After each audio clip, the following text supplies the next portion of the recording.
All right.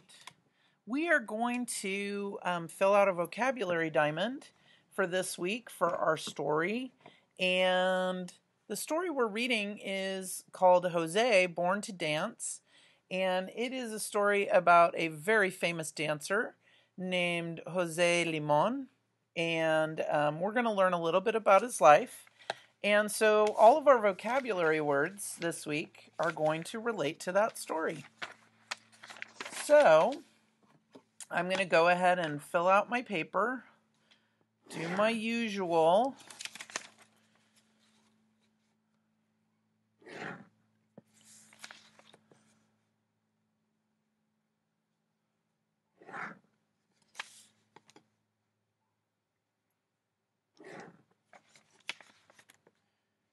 Putting a square in each box, or an X in each box. And I'm going to try to include some dance videos of other dancers because some of our grammar exercises are going to talk about some other famous dancers besides Jose Limon. So if you were in class, when we read this story, we usually watch a few videos about, we might talk a little bit about ballet. We might talk a little bit about tap dancing. And we might talk about ballroom dance, some of the famous dancers in the past. So I will put some videos, I will link some videos up so that you guys can learn about some of the dancers that are going to be mentioned in our grammar, on our grammar pages. So again, I'm just putting an X in each box.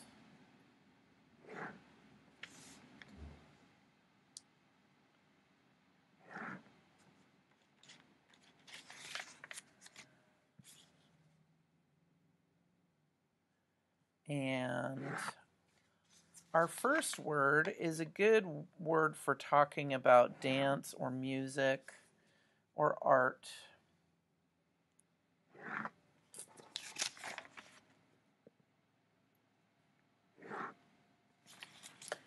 And so once my paper's ready, which it's almost ready,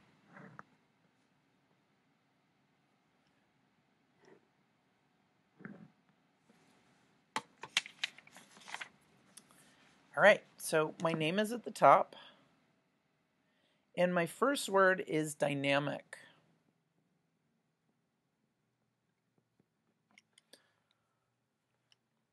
Dynamic is an adjective.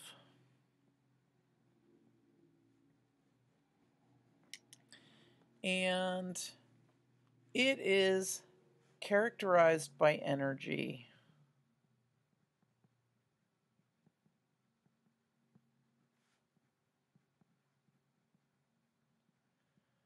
So it's a good dance word and a good art word because when somebody's dancing or they're making art, they have to have a lot of energy to do that, especially the dancing part. Vigorous is the synonym that I came up with. So having lots of energy and dancing, being a dynamic dancer. So there's lots of movement associated with that. And let's see, what could we use as our picture for dynamic? Dynamic kind of means motion and movement. So we might have motion or movement like a tornado has kind of dynamic movement, right? Someone who's dancing has dynamic movement, right? And there's generally, when you're moving your body and you're dancing, there's going to be direction when you're moving. Those of you that take dance, you kind of know that already, that dance always has direction to it.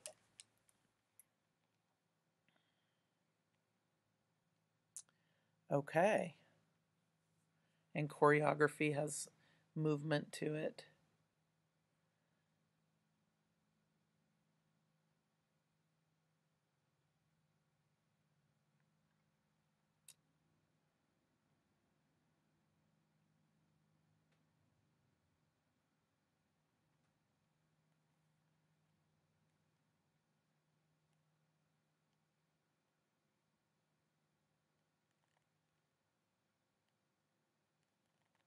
Okay. Let's look at our, sorry, I had somebody was emailing me about it's that Google thing where you need permission to edit your report again. Sorry, so I heard my phone ping and I knew that somebody probably needed to edit something. All right, our next word is hauling.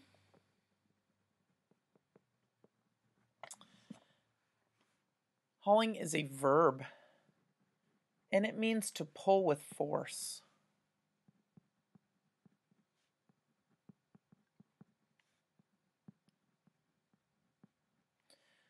Lug is an awesome synonym for that. So when we're hauling something, usually we're kind of dragging it. So you might have your car, right, like the back of your car,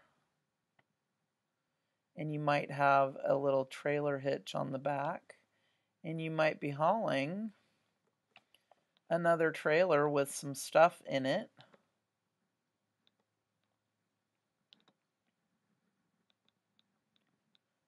Right, sometimes people haul trailers with bikes, or they haul trailers that have tents, or they haul something from behind their car, right? So hauling means you're pulling something with a lot of force. Okay. Our next word is a sad word, discouraged. So discouraged, it can be an adjective. In this case, we're using it as a verb. It can be either one of those. And it means to deprive of hope or confidence.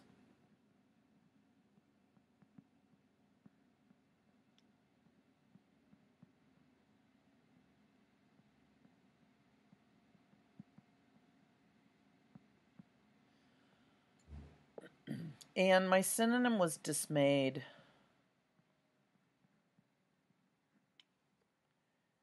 So if you're discouraged, we'll draw a little box of Kleenex here.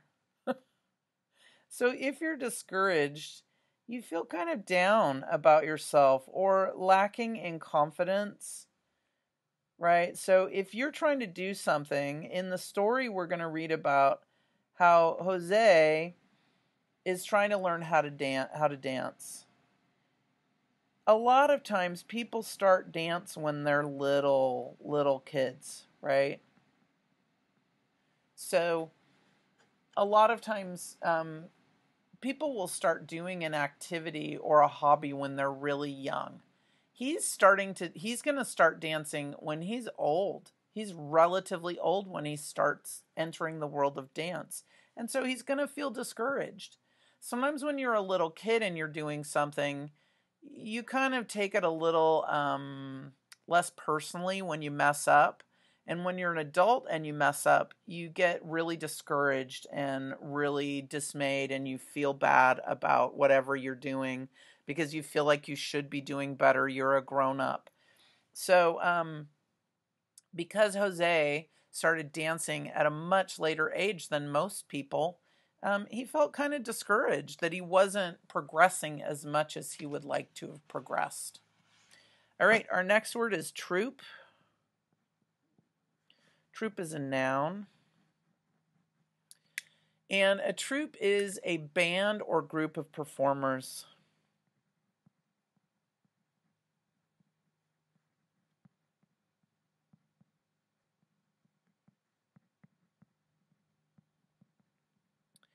There is really no synonym for troupe. A troupe is a troupe. I mean, I guess you could technically say group over here, but group's not a really good word because group can mean a lot of different things. Like you could have a seating group in 4th grade, right? A troupe is specifically a group of performers. Generally, troupe refers to actors or dancers. So It's usually very specific to acting or dance.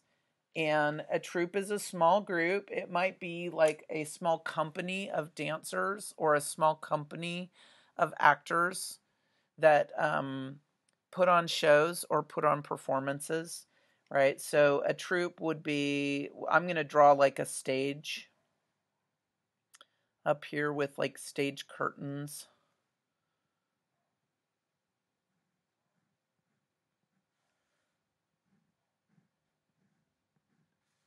So I have a friend on Facebook and on Instagram, and he was one of the acting coaches here at Lynn Scott.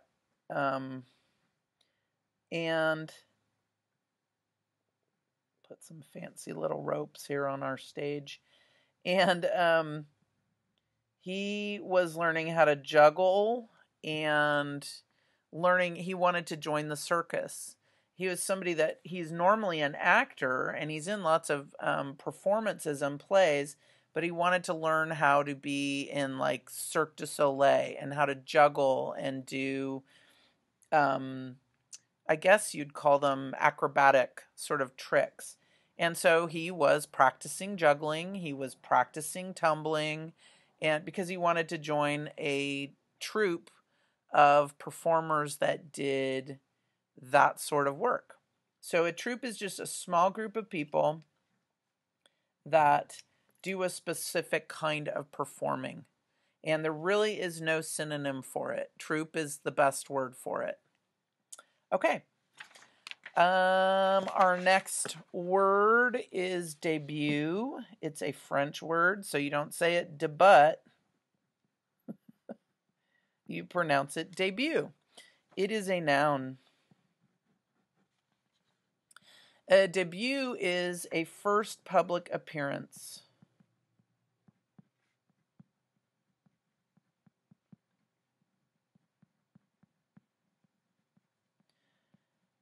One thing that's kind of funny to think of is when someone has a baby, that's the baby's debut, right?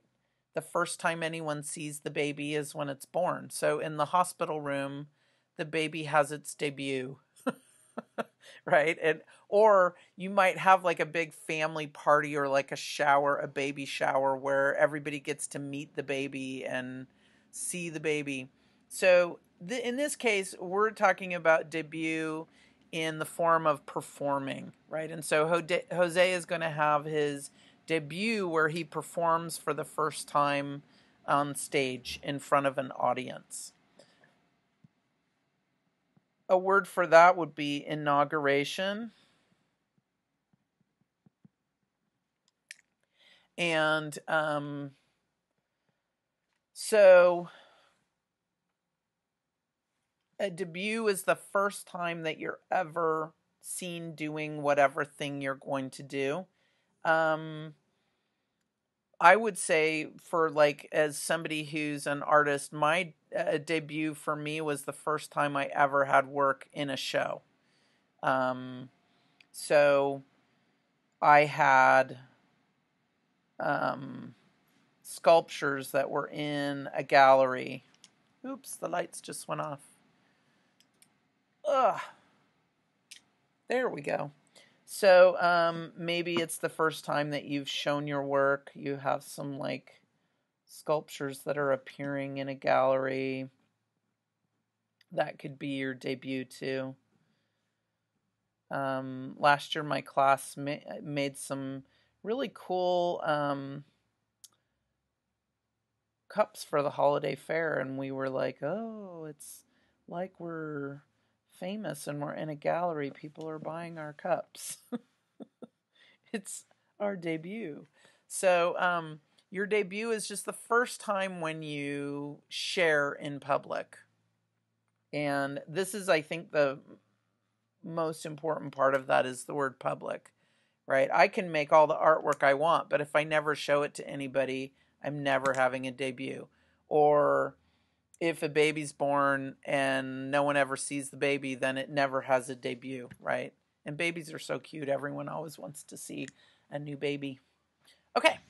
Mournful is our next word. kind of a sad word. It's an adjective. And mournful is feeling sorrow or grief.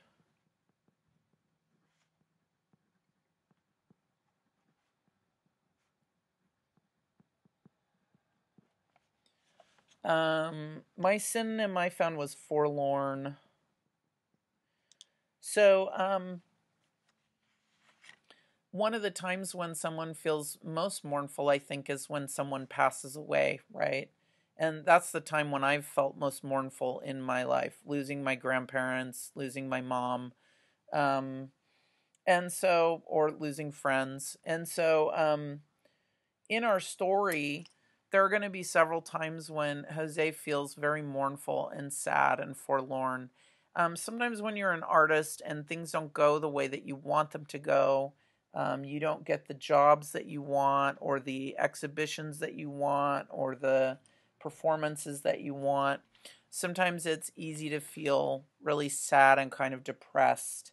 And so mournful is like a sort of a deeper form of depression. I really think of it as that you're feeling just huge amounts of grief. So I kind of think of it as I'm going to a funeral. We had a teacher here. You guys probably didn't know her very well, but she had cancer and she passed away. And I felt so mournful and so sad because I missed seeing her every single day when she passed away. And it was really hard to have her not be a part of my life anymore and have her not be around, right? And so there's not a feeling that can compare to that. So that's kind of how I think of mournful, is that you feel great grief and sorrow. All right, stubborn.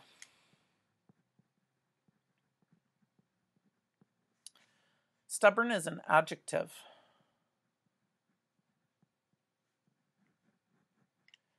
Stubborn means fixed or set in opinion.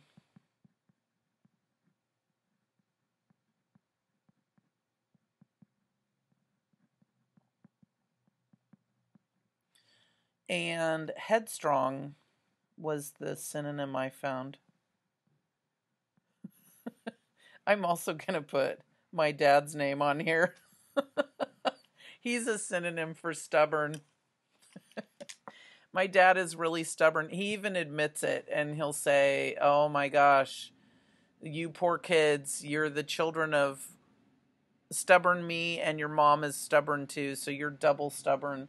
So stubborn just means that it's really hard to change your mind.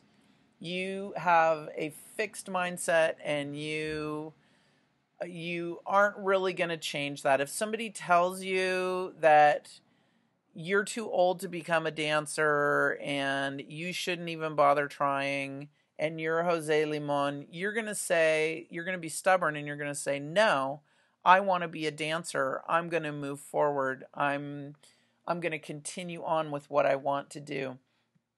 Sometimes this is a good thing.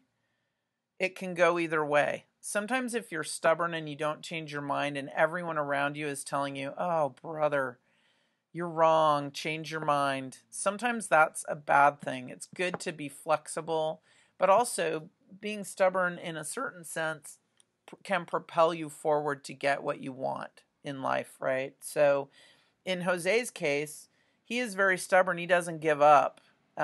Probably when he should have given up, he didn't give up and continued to become a dancer. So I'm trying to think of what a good, besides drawing a picture of my dad, what stubborn would be. Trying to think if there's certain animals that sometimes we think of as being stubborn. Donkeys.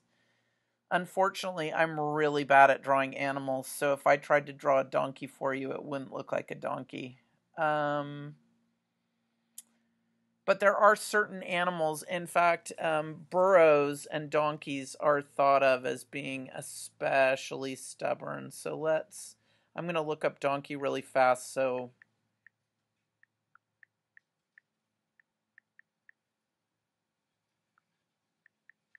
so that I can draw something that looks like a donkey.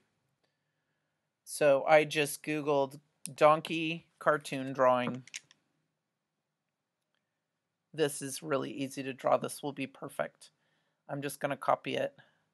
Boop, boop, boop, boop. It has a little hairdo. These are its ears. Here are its big eyes. It looks kind of dopey. And then it has a little nostril.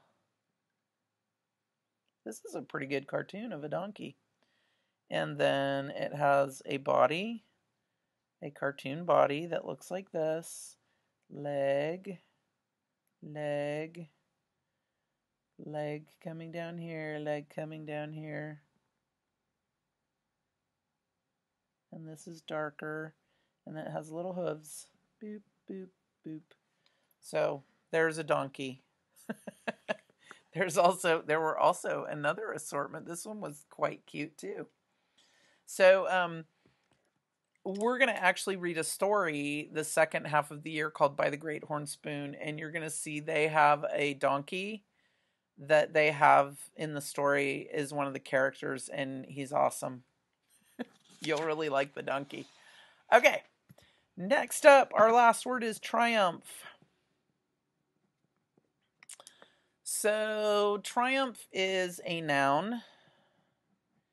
It is the act of being victorious.